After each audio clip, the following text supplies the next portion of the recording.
Another big and breaking news కు మనం వెళ్ళబోతున్నాం. మరి ముఖ్యంగా ఇండియన్ ఆర్మీ ఇప్పుడు తన సశస్త్ర బలగాలను పూర్తి స్థాయిలో సిద్ధం చేస్తోంది. ఏ క్షణాన ఎటువంటి ప్రతికూల వాతావరణం ఎదురైనా సరే దెబ్బ కొట్టేందుకు సన్నద్ధమవుతోంది. తిరిగి అదే స్థాయిలో సమాధానం చెప్పేందుకు ఇంతవరకు జరిగిన అంశానికి సంబంధించి ఇప్పుడు అనదర్ వార్ బ్రేకింగ్ న్యూస్ చూడబోతున్నారు. పశ్చిమ బెంగాల్లో ఇండియన్ ఆర్మీ ర్యాలీ చేస్తోంది. తీస్తా ఫీల్డ్ ఫైరింగ్ రేంజ్ లో భారీ సైనిక విన్యాసాలు అక్కడ జరుగుతున్నాయి. తీస్తా ప్రహార్ పేరుతో విన్యాసాలు చేయబోతోంది వైమానిక దళం. నదీ తీర ప్రాంతాల్లో యుద్ధాన్ని ఎదుర్కోవడంపై కసరత్తు వేగవంతం చేస్తోంది. శత్రువుల నుంచి కాపాడుకోవడంపై మాక్ డ్రిల్స్ చేస్తోంది. విన్యాసాలపై వీడియో విడుదల చేసింది ఇండియన్ ఆర్మీ. ఇప్పుడు ఇండియన్ ఆర్మీ వీడియో రిలీజ్ చేస్తే చాలు శత్రు దేశాలకు వెన్నులో వణుకు పుడుతోంది. ఇప్పుడు ఈ వంతు బంగ్లాదేశ్ కాబోతోందా? ఎందుకు శత్రు దేశంగా బంగ్లాదేశ్ ఇక్కడ మాట్లాడుకోవడం జరుగుతోంది అనే అంశానికి సంబంధించి ఒక్కసారి మాట్లాడుకునే ప్రయత్నం చేద్దాం. ఎందుకంటే మాయదారి జిత్తుల మారు చైనా ఇక్కడ ఒక్కొక్క అడుగు వేసుకుంటూ వెళ్ళే ప్రయత్నం చేస్తూ ఉంది. పాకిస్తాన్ తో యుద్ధం ఎప్పుడైతే అటువంటి వాతావరణం చూసామో బంగ్లాదేశ్ కూడా తన నిజ స్వరూపాన్ని బయటపెట్టింది. ఇటు చైనాకి మద్దతుగా వెళ్తా ఉంటూ మహమ్మద్ యూనస్ చెప్పడం అక్కడ పరిస్థితిని అర్థం పడుతోంది. At the same time Bangladesh లో ఇటు ఐఎస్ఐ ఏజెంట్లు, పాకిస్తాన్ కి సంబంధించిన ఐఎస్ఐ ఏజెంట్లు జనవరిలో చేరుకోవడం, ఇవన్నీ కూడా ఒకదానికొకటి డాట్స్ కనెక్ట్ చేసి చూస్తే ఏదో తేడా కొడుతోంది. మరి బంగ్లాదేశ్ కూడా ఇచ్చేయాలిగా, మనం ఏదో ఉంచుకోం కదా, అసలు వడ్డీ సైతం కల్పించేయాలి. మరి పాకిస్తాన్కి ఇచ్చాం, బంగ్లాదేశ్ ను విడిచిపెట్టాలా? బంగ్లాదేశ్ కూడా సరైన సమాధానం చెప్పాలిగా. బహుశా వీడియో చూస్తుంటే బంగ్లాదేశ్ కి బొజ్జలో ఉణుకు పుడుతుంది. ఇప్పుడు లోపల ఉంటాయి కదా, మరి ముఖ్యంగా ఆఫ్ కోర్స్ ఇంకంత డీటెయిల్ గా చెప్పాల్సిన అవసరం లేదనుకుంటా. ఆ బొజ్జలో ఉణుకు పుట్టాల్సిందే. ఎందుకంటే మహమ్మద్ యూనస్ చేసిన వ్యాఖ్యలకి ఇది ప్రతీకారం అనుకోవాలా? ప్రతీకారం కూడా కాదు, జస్ట్ టీజర్ ట్రైలరే. ఒక్కసారి చూస్తే అర్థమవుతోంది. బహుశా ఇప్పటికైనా బంగ్లాదేశ్ కి పాకిస్తాన్ తో జరిగే అంశానికి సంబంధించి క్లారిటీ వచ్చి ఉండాలి. భారత్ సత్తా ఏంటనేది. Coming back to subject again, ఇక్కడ బంగ్లాదేశ్ విషయానికి సంబంధించి మీరు కరెక్ట్ గా గమనిస్తే తీస్తా ప్రహార్ కి సంబంధించి మాట్లాడుకున్న సందర్భంలో అటు భూటాన్, పైన భూటాన్ ఉంటుంది, కింద బంగ్లాదేశ్ ఉంటుంది. ఆ మధ్యలో నుంచి చికెన్ నెక్ అంటూ ఉంటాం. చికెన్ నెక్ సిక్కిం నుంచి ఇటు మనం మేఘాలయ, అస్సాం, అరుణాచల్ ప్రదేశ్, నాగాలాండ్, మణిపూర్ ఇటు ఇక్కడికి వెళ్లే పరిస్థితి ఉంటుంది. సో ఇటువంటి పరిస్థితుల్లోనే అక్కడ కట్ చేసే ప్రయత్నం జరుగుతోంది బంగ్లాదేశ్ నుంచి. బంగ్లాదేశ్ కి అర్థం కావట్లేదేమో భారత్ సత్తా, అర్థం కానట్టు నటిస్తోందో. తీస్తా ప్రహార్ కి సంబంధించి డీటెయిల్ గా మాట్లాడుకునే ప్రయత్నం చేద్దాం.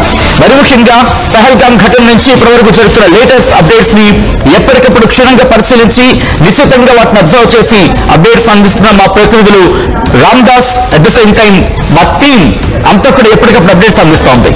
సో ఇక్కడ మా రామ్దాస్ కూడా అంతర్జాతీయ ఇంటర్నేషనల్ అఫైర్స్ క్లీన్ అబ్జర్వ్ చేస్తూ ఎప్పటికప్పుడు విశ్లేషించి వాటి అబ్జర్వేషన్ అందించే ప్రయత్నం చేస్తున్నాను. మా రామ్దాస్ దగ్గరికి వెళ్లే ప్రయత్నం చేస్తున్నాను. రామ్దాస్, ఇప్పుడు తీస్తా ప్రహార్ దగ్గర ఆర్మీ యుద్ధ విన్యాసాలు ఎటువంటి సిగ్నల్స్ పంపిస్తున్నాం? ఎవరెవరికి సిగ్నల్స్ పంపిస్తున్న పరిస్థితి ఉంది ఆర్మీ? ఇప్పుడున్నటువంటి టెన్షన్స్ నడుమ ఎలాంటి పరిస్థితిని కాచుకోవడానికైనా ప్రస్తుతం ఇండియన్ ఆర్మీ సర్వసన్నద్ధమవుతుందని ఇది పరిదర్శనం. ఎందుకంటే ఓవైపు దౌత్య మార్గాల్లో భయానికి ఉచ్చు బిగుస్తున్న భారత్ ఇప్పుడు తాజాగా బెంగాల్లోని తీస్తా ఫీల్డ్ ఫైరింగ్ రేంజ్ లో తీస్తా ప్రహార్ పేరుతో భారీ ఎత్తున సైనిక విన్యాసాలు అయితే చేపట్టింది. నదీ తీర ప్రాంతంలో యుద్ధం సంభవిస్తే కనుక ఎలా ఎదుర్కోవాలి, శత్రు వ్యూహాన్ని ఎలా తిప్పికొట్టాలనే అంశంపై కూడా కసరత్తు చేస్తుంది. ఇక ఆయుధ సరఫరా, సైనికుల మధ్య సమన్వయం ఇలాంటి అంశాలు కూడా క్షేత్రస్థాయిలో పరీక్షించింది. సో ఇటీవల భారత్ సైన్యంలోకి అత్యాధునిక సాంకేతిక వ్యవస్థ, ఆయుధాలు వచ్చారు. ఈ క్రమంలోనే వాటిని వినియోగించడం, అట్లాగే టెక్నికల్ గా ఎదురయ్యే సిచ్యువేషన్స్ ఏంటి, మనకున్న సమస్యలు ఏంటి, ఈ విన్యాసాల్లో ప్రధానంగా దృష్టి సారించారు. ఒకవేళ ప్రతికూల వాతావరణ పరిస్థితులు ఎదురైనప్పుడు ఎలా వ్యవహరించాలని దానిపై కూడా సైన్యం కసరత్తు చేసింది. ప్రతికూల పరిస్థితుల్లో వేగంగా చాలా సమర్థవంతంగా లక్ష్యాలను ఛేదించడంపై కూడా ఈ రిహార్సల్ చేశారు ఇక్కడ. సో మొట్టమొదటి శత్రువు నుంచి పంచుకున్న ప్రమాదాన్ని పసిగట్టి ఎప్పటికప్పుడు ఎలా వ్యవహరించాలన్న దానిపైన ఈ సైనిక విన్యాసాలు ఎక్కువగా ఫోకస్ చేస్తాయి. ఈ మేరకు ఇండియన్ ఆర్మీ ఒక వీడియో కూడా విడుదల చేస్తే మన వీడియో దృశ్యాలు వచ్చు. సో మన దేశ ఈశాన్య రాష్ట్రాలపై ప్రధానంగా బంగ్లాదేశ్ తాత్కాలిక ప్రభుత్వ అధినేత మహమ్మద్ యూనస్ తరచూ బెదిరింపు ధోరణిలో మాట్లాడుతున్నారు. అనేక సంచలన వ్యాఖ్యలు చేశారు. అటు నేపాల్ డిప్యూటీ స్పీకర్ జరిగిన సమావేశంలో బంగ్లాదేశ్, నేపాల్, భారతదేశాల రాష్ట్రాల మధ్య సమగ్ర ఆర్థిక సమస్యల కోసం ప్రణాళిక అవసరమంటూ ఆయన చెప్పడం చర్చనీయాంశంగా మారింది. ఆయన బాధ్యతలు చేపట్టినప్పటి నుంచి కూడా భారత్ పట్ల అతని వైఖరి తరచూ కొంత ఇబ్బందికరంగా ఉన్నారు. చైనాలో పర్యటించినప్పుడు కూడా చైనాలో పర్యటించినప్పుడు కూడా ఆయన భారత ఈశాన్య రాష్ట్రాలపై వివాదాస్పద వ్యాఖ్యలు చేశారు. 7 సిస్టర్స్ గా పిలిచే మన స్టేట్స్ పై ఈశాన్య రాష్ట్రాలపై అనవసరంగా అడగులు మాటలు మాట్లాడుతుంది. గత నెలలో చైనా పర్యటన సందర్భం కూడా భారత ఈశాన్య రాష్ట్రంలో చేసిన వ్యాఖ్యలు, ఇక బంగ్లాదేశ్ లో చైనా తన కార్యకలాపాలను విస్తరించుకోవచ్చంటూ ఆహ్వానించిన పరిస్థితులు, భారత ఈశాన్య ప్రాంతంలోని 7 రాష్ట్రాలను 7 సిస్టర్స్ గా పిలిస్తే ఇవన్నీ కూడా ఈ ప్రస్తుతం వీటిపైనే భూపరివేష్టమైన ఎంతవరకు సముద్ర మార్గం లేదు. ఈ ప్రాంతాల్లో సముద్రానికి మేమే ద్వారము, అది చైనాకు ఆర్థికంగా విస్తరించడానికి గొప్ప అవకాశం అంటే ఆయన వ్యాఖ్యానించడం ఒక రకంగా. అంటే ఇక్కడ మనకు ఈ చికెన్ నెక్ ప్రాంతంలో ఏదైతే ఈ చికెన్ నెక్ ప్రాంతం ఉందో ఆ ప్రాంతంలోని లాల్మో నురాట్ అని బంగ్లాదేశ్ లో ఒక జిల్లా ఉంటుంది. అక్కడ ఎయిర్ ఫీల్డ్ నిర్మించి చైనాకు అప్పనంగా వాళ్ళకు అంతగడదామని చూస్తున్నారు. సో అసలు చైనా వాళ్ళకంటే ముందే ఈ బంగ్లాదేశ్ యూనివర్స్ ఏం చేస్తున్నారంటే మీరు వచ్చి నిర్మించుకోవడానికి ప్రతిపాదిస్తారు. ఇంకా చైనా అది ఆమోదించినా లేదని తెలియాల్సింది. అంటే ఎంత దుర్మార్గం అంటే మన ద్వారా స్థాపించబడ్డ ఆ దేశము మన ఇందిరాగాంధీ ప్రభుత్వం హయాంలో మనము ఆ పాకిస్తాన్ నుంచి వాళ్ళకు విముక్తి కల్పించి మన దయాధ్యక్షులతో ఏర్పడ్డ దేశానికి సంబంధించినటువంటి ఒక ప్రభుత్వ సలహాదారు అఫ్కోర్స్ మనకు అంటే ఈయన కూడా అక్రమ మార్గంలో వచ్చారు, అది వేరే విషయం అందరూ తెలిసింది. తిరుగుబాటు అయింది, అదంతా కూడా సరే. సో ఆ రకంగా వచ్చి మనకు విషయం చెబుతున్నారు. ఎటు వచ్చి అటు దాయాదికి మద్దతు తెలిపితే విషయం చెబుతున్నాడు. అంటే ఆ రకంగా బంగ్లాదేశ్ తో పాటు పాకిస్తాన్ కి రెండింటికి చెక్ పెట్టేలా మన వ్యూహం ఉందనుకోవాలి ఇక్కడ. డెఫినెట్ గా అంటే మనం ఇప్పుడు సైనిక ప్రదర్శన చేయడం ద్వారా ఒక్కసారిగా మన సామర్థ్యాన్ని చూపడమే అవుతుంది ఖచ్చితంగా. ఎందుకంటే ఇప్పుడు నేను మీకు చెప్తున్నట్టు చికెన్ నెక్ ఏదైతే ఉందో అది భౌగోళికంగా అక్కడ వాళ్ళకి చాలా దగ్గర ప్రాంతం. ముఖ్యంగా మనకు జల్పైగురి, కోచ్ బిహార్ ఈ జిల్లాలు మన దగ్గర జిల్లాలు ఇవన్నీ కూడా కొంత ఇబ్బంది. ఢిల్లీ టార్గెట్ గా పెట్టుకున్నారు ఆ మూర్ఖులు. ఎందుకంటే ఆ ప్రాంతం నుంచి చైనా కనుక అక్కడ వాళ్ళకు ఒప్పందిస్తే ఆ ప్రాంతంలో బేస్ కల్పిస్తే కనుక ఖచ్చితంగా ఇటు మనం సవాల్ చేయొచ్చు అనేది వాళ్ళ కుటిల బుద్ధి. ఈ రకంగా వీళ్ళు చేస్తున్నటువంటి కుట్రలన్నీ కూడా మనం ఏ రకంగా తిప్పుకోవాల్సిన పరిస్థితి ప్రస్తుతం ఆసన్నమవుతుంది. దానికి తగ్గట్టుగానే ఇప్పుడు మన బలగాలు కూడా ఎట్టి పరిస్థితుల్లో మేము ఏ రకంగా అన్ని విధాల సన్నద్ధంగా ఉన్నాము. ఖచ్చితంగా మా విషయంలో రాజీపడే లేదంటే మనం నిరూపించుకోవాల్సిన పరిస్థితి కనబడుతుంది. సో రకంగా తీస్తా ప్రహార్ పేరుతో నదీతీర ప్రాంతంలో యుద్ధాలు సంభవిస్తే ఎట్లా ఎదుర్కోవాలనేది ప్రధాన కాన్సెప్ట్ తో ఇప్పుడు శత్రువుని ఎట్లా ఎదుర్కోవాలనేది మనం ఇక్కడ చేశాము. సో ఆ రకంగా తీస్తా ఫీల్డ్ ఫైరింగ్ రేంజ్ లో భారీ ఎత్తున సైనిక విన్యాసాలు చేసింది. ఈ విన్యాసాల్లో శత్రు వ్యూహాలు ఎలా భద్రం చేయాలని కసరత్తులు జరిగాయి. ముఖ్యంగా కోఆర్డినేషన్ కానీ ఆయుధ సరఫరాలకు సంబంధించినటువంటి క్షేత్రస్థాయి పరీక్షలు జరిగాయి. సో ఆ రకంగా ఇటీవల మన దగ్గర ఉన్నటువంటి అత్యాధునిక సాంకేతిక పరిజ్ఞానము, ఆయుధాలు వీటిని ఎట్లా వినియోగించుకోవాలి, టెక్నికల్ ఆస్పెక్ట్స్ ఏంటి, టెక్నికల్ గా ఏమైనా ప్రాబ్లమ్స్ వస్తే ఎట్లా వాటికి సొల్యూషన్ ఏంటి, అన్ని అంశాలు కూడా మనం పూర్తి స్థాయిలో ఈ పరీక్షల ద్వారా అన్ని రకాలుగా సొల్యూషన్ అయితే తెలుసుకోగలుగుతున్నాం. సో మొత్తం మీద ఇది బంగ్లాదేశ్ కి అటు చైనాకి పరోక్ష హెచ్చరికలాగానే మనం భావించాల్సి వస్తుంది. ముఖ్యంగా బంగ్లాదేశ్ తాత్కాలిక ప్రభుత్వ అధినేత యూనిస్ చేసినటువంటి రెచ్చగొట్టే వ్యాఖ్యలు అతనికి ఒక రకంగా మనం హెచ్చరికలుగానే మనం పరిగణించవచ్చు.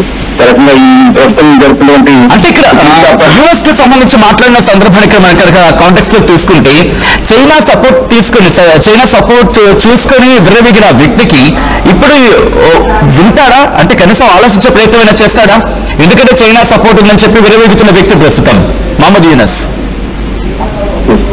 ఇప్పుడు మనం ఒకటి మొదటి నుంచి కూడా బంగ్లాదేశ్ విషయంలో మనకు ఇప్పటి వరకు కూడా ఎట్లాంటి వైరు పక్షం అయితే మనం వహించలేదు. వాళ్ళని ఎప్పటికీ మనం ఆదరిస్తూనే వచ్చాం. కానీ ఇక్కడ యూఎస్ ప్రభుత్వం ఏర్పడిన తర్వాతే ఇక్కడ మనకు కొంత అటువైపు నుంచి తలనొప్పులు మాత్రమే కనబడుతుంది. రకంగా యూనిస్ వైఖరిలో ఎందుకు మరి అలాంటి మార్పు వచ్చిందో మనకు తెలియదు. ముఖ్యంగా బంగ్లాదేశ్ లో మన వరకున్న ప్రభుత్వం కూడా మనకు అనుకూలంగా వివరించింది, అక్కడి నుంచి వాళ్ళకు వ్యతిరేకంగా వివరించిన ఒక దురాలోచన అయితే వాళ్ళలో కలిగింది.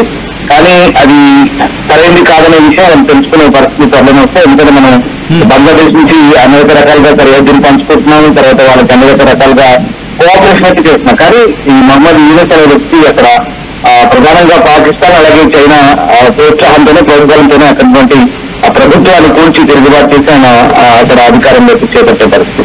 ఎక్కడో విదేశాల్లో ఉన్న వ్యక్తి అప్పటికప్పుడు వచ్చి బంగ్లాదేశ్ లో ప్రత్యక్షంగా ఆయన సలహాదారుగా నియమితులు ప్రస్తుతం ఆ ప్రాంతాన్ని అధిపతించలేస్తున్నాం. సో రకంగా అది పరోక్షంగా ఇక్కడ మనం చేసింది ఒకటే, హెచ్చరికలు పంపడం ఒకటి, జాగ్రత్తగా ఉండమంటూ చెప్పడం ఒకటి. ఆ రకంగా ఇప్పుడు ఈశాన్య రాష్ట్రాలకు కూడా ఆల్ రైట్ రామ్దాస్, పూర్తి స్థాయిలో అయితే మాత్రం అక్కడ యుద్ధ విన్యాసాలు అంతగా పూర్తి స్థాయిలో మనం ఎక్స్పెక్ట్ చేయకపోవచ్చు. ఎందుకంటే ఇది జస్ట్ ఏంటంటే యుద్ధ విన్యాసాలు మాత్రమే. ఒకవేళ తోక జాడించే ప్రయత్నం బంగ్లాదేశ్ చేస్తుంది అనుకోండి, అప్పుడు మన ప్రతాప్ ఏంటో చూపించవచ్చు అప్పుడు. కానీ ఇక్కడ కవ్వింపు చర్యలకు మాటల్లోనే ఇంకా ఉందని చెప్పాలి. కానీ పూర్తి స్థాయిలో ఒకే చేతలకు దిగే అవకాశం ఉంది అనే అటువంటి ఏదైనా అనుమానం వచ్చినా, అటువంటి అంశాలకు సంబంధించిన చర్చ జరిగినా వెంటనే యాక్షన్లకు దిగుతాం. ప్రస్తుతం మన యుద్ధ ప్రిపేర్నెస్, మరి ముఖ్యంగా ఏషియాస్ ఇజ్రాయెల్ అంటున్నారు భారత్ ని. ఏషియాస్ ఇజ్రాయెల్ అంటున్నారు ఏ కోణంలో? డిఫెన్స్ కోణంలో. ఇప్పుడు భారత్ పూర్తి స్థాయిలో రంగంలోకి దిగింది అనుకుందాం. బంగ్లాదేశ్ లో ఎందుకు మనం మాట్లాడుకోవడం జరుగుతుందంటే, షేక్ హసీనా ప్రభుత్వం ఉన్నంతసేపు చాలా జాగ్రత్తగా ఆచితూచి వ్యవహరించింది అక్కడ ప్రభుత్వం, ఏమైనా తీసుకున్న విషయంలోనైనా. కానీ పీస్తా అగ్రిమెంట్ విషయంలో కూడా సబ్జెక్ట్ మాట్లాడుకుంటే ఒకవేళ ఈ నీటిని కూడా భారత్ ఆపే సత్తా ఉందంటే కనుక డిస్కషన్స్ భారత్ కి సంబంధించి ఆలోచన పడితే అప్పుడేంటో భారత్ సత్తా ఏంటో ఇది బంగ్లాదేశ్ కు తెలుసు. పాకిస్తాన్ ని క్షమించలేదు, బంగ్లాదేశ్ ని విడిచిపెట్టే అవకాశం లేదు. సిక్కిం కి సంబంధించి మాట్లాడుకున్న సందర్భం అక్కడ స్టార్ట్ అవుతున్న ఈ తీస్తా వాటర్ ఎటువంటి పరిణామాలకు మారే అవకాశం ఉంటుంది. అప్పుడు బంగ్లాదేశ్ కాస్త గట్టిగానే ఎదుర్కోవాల్సి ఉంటుంది నిర్మోహమాటంగా. ఇప్పుడు అటువంటి పరిణామాలు మీరు చూడొచ్చు. డ్రోన్స్ ఎగుతున్నాయి, మన ట్యాంక్స్ అక్కడికి చేరుకుంటున్నాయి. ఒక్కసారి ఆ విషయాన్ని పూర్తి స్థాయిలో చూద్దాం. చూసిన తర్వాత ఇన్ డీటెయిల్ గా మాట్లాడుకుందాం. అక్కడ యుద్ధ విన్యాసాలు చూస్తే మనకి అక్కడ అర్థమవుతున్న పరిస్థితి ఏంటి అనేది. ఒకసారి ఆ యుద్ధ ప్రిపేర్నెస్, యుద్ధ విన్యాసాలను చూద్దాం.